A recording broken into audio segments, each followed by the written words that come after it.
అధికారం చేపట్టాక బీసీలకు చంద్రబాబు వెన్నుపోటు పొడిచారని వైఎస్ఆర్సీపీ బీసీ నేతలు ఆగ్రహాన్ని వ్యక్తం చేశారు. ఉప ముఖ్యమంత్రి పదవి బీసీలకు ఇవ్వకుండా అన్యాయం చేశారన్నారు. తాడేపల్లి వైఎస్ఆర్సీపీ కేంద్ర కార్యాలయంలో సమావేశమైన వైఎస్ఆర్సీపీ బీసీ నేతలు బలహీన వర్గాలకు చంద్రబాబు చేస్తున్న మోసాలపై గళం విప్పాలని నిర్ణయించారు.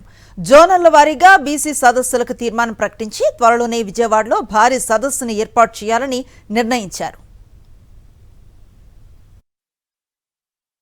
ఎన్నికల ముందు చంద్రబాబు నాయుడు గారు ఏం ప్రచారం చేశారు, ఎన్నికలు అయిన తర్వాత అధికారంకి వచ్చిన తర్వాత బీసీలను ఎలా అవమానిస్తున్నారు. ఎన్నికల ముందు బీసీలు వెన్నుముకన్నారు, ఇవాళ ఇప్పుడే మా సోదరులు చెప్పారు బీసీలను అవమానించారు చంద్రబాబు నాయుడు గారని స్పష్టంగా చెప్పగలం. 2 సంవత్సరాలు అయింది. ఉప ముఖ్యమంత్రి పదవికి యోగ్యులు దొరకలేదా బీసీలో? 52% జనాభా ఉన్నటువంటి బలహీన వర్గాల్ని అవమానించడం కాదా ఇది? బీసీ వర్గాలు అడగలేవని మీ ధైర్యమా?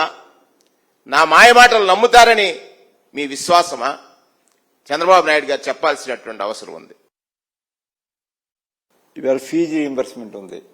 దివంగత ముఖ్యమంత్రి డాక్టర్ రాజశేఖర రెడ్డి గారు ఆ రోజు ఒక అపూర్వమైన నిర్ణయం తీసుకున్నారు. ఈ దేశంలోనే ఈనాటికి అన్ని రాష్ట్రాలు లేదు ఫీజు రీయింబర్స్మెంట్ అనేది.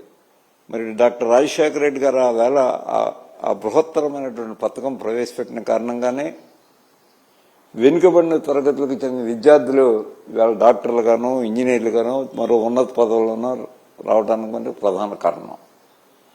ఈవేళ వాళ్ళకి ఫీజులు సరిగా చెల్లించిన కారణంగా కాలేజీలు సరిగా టీసీలు కూడా ఇవ్వట్లేదు, వాళ్ళ సర్టిఫికేట్లు ఇవ్వట్లేదు.